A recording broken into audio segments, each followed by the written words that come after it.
My name is Kirsten and I am the teacher. My name is Kat and I'm the athlete. PE games, small group, multiple disabilities. Picture of beanbags, polyspots, sound source, in-reach bell ball, cardboard boxes, tactile map. In this video, we are going to be talking about two different small group games specifically for students with multiple disabilities.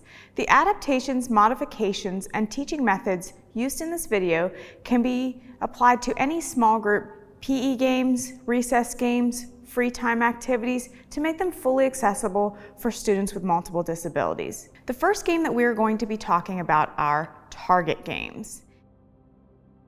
Use a tactile map to orient the athlete to the court and gameplay. For our activity, our athlete is going to be in one place and they are going to have 3 targets in front of them. They will have one that is directly in front of them, one that's in front of them and a little bit to the right, and one that's in front of them and a little bit to the left. They will be given a handful of beanbags and will be given different instructions on how to get the beanbags onto the target. If the student hits the target with an underhand throw, they will get 1 point. If the student hits the target with an overhand throw, they will get 2 points.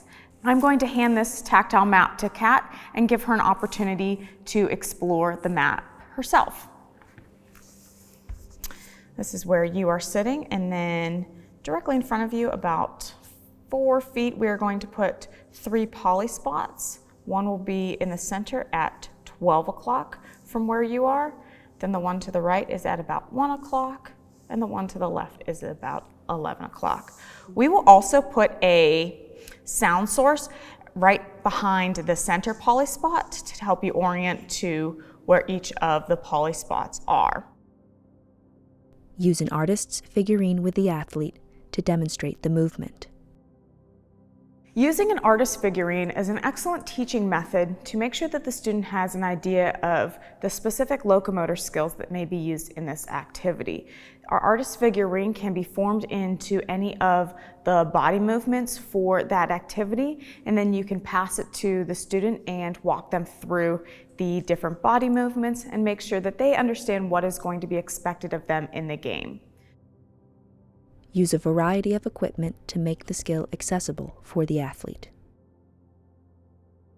First, we have some bean bags. These are just your standard bean bags, and the great thing about these is that they are easy to grip for students who may have different difficulties with gripping, and as they hit the floor, I'm going to drop one now, they do make an audible sound. And our target are going to be poly spots. I'm going to place 1 poly spot on the ground, and then I'm going to drop a bean bag on it.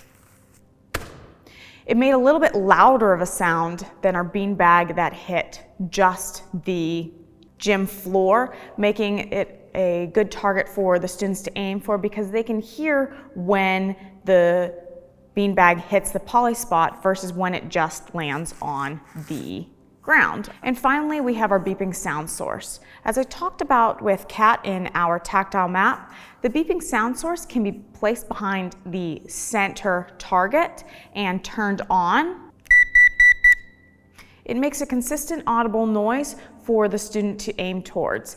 Kat, are you ready to play our target games? Yes. Great. Target games. Our poly spots are placed on the ground in front of you, just like we talked about with our tactile map. You have 1 poly spot in the center, and then 1 to your left, and then 1 to your right. Okay, I'm going to turn on our sound source, and it'll be behind our center poly spot. Okay, and you are good to throw whenever you would like. Throwing overhand to the left. Nice. We missed a little bit to our left. Throwing overhand to the right. Oh, a little bit far. Throwing underhand to the middle. Nice, spot on. Yay!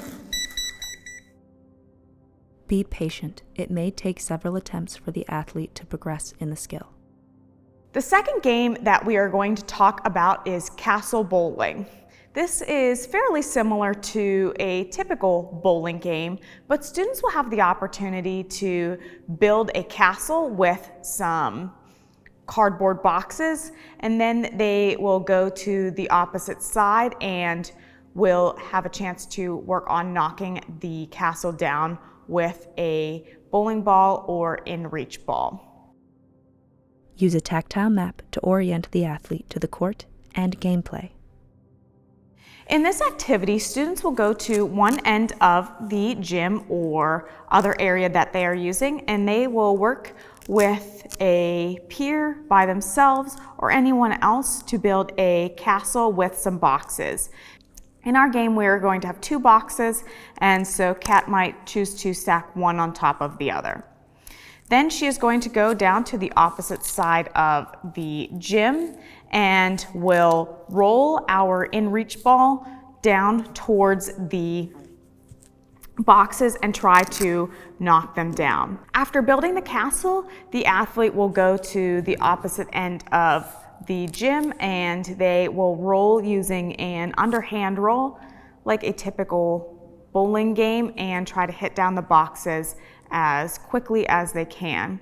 To help the students orient to where those pins are and our boxes are, you can put a sound source in the center of the castle that you build to help the students orient to where the castle is. I'm going to pass the diagram to Kat to give her a chance to orient to our layout.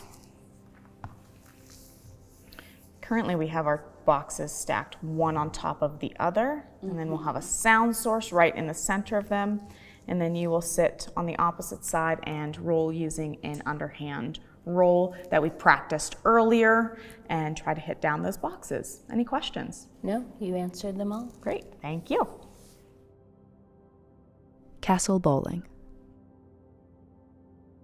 Okay, I am going to turn on our sound source, and once you hear it beeping, you are good to roll the ball down like a bowling ball towards our castle. Sounds good. Kat is sitting 10 feet away from the stacked boxes and rolls the ball. Nice, you hit our bottom box and knocked it a little askew. Great job. Thank you. Be patient. It may take several attempts for the athlete to progress in the skill. And so those were 2 examples of small group games that can be made accessible for students with multiple disabilities. With good communication, pre-teaching, and fully accessible equipment, all small group games and activities can be made fully accessible for all students so that they can be included alongside their peers. For more, visit the Sports Adaptations page at www.nwaba.org. Thank you for watching. Slide of NWABA logo.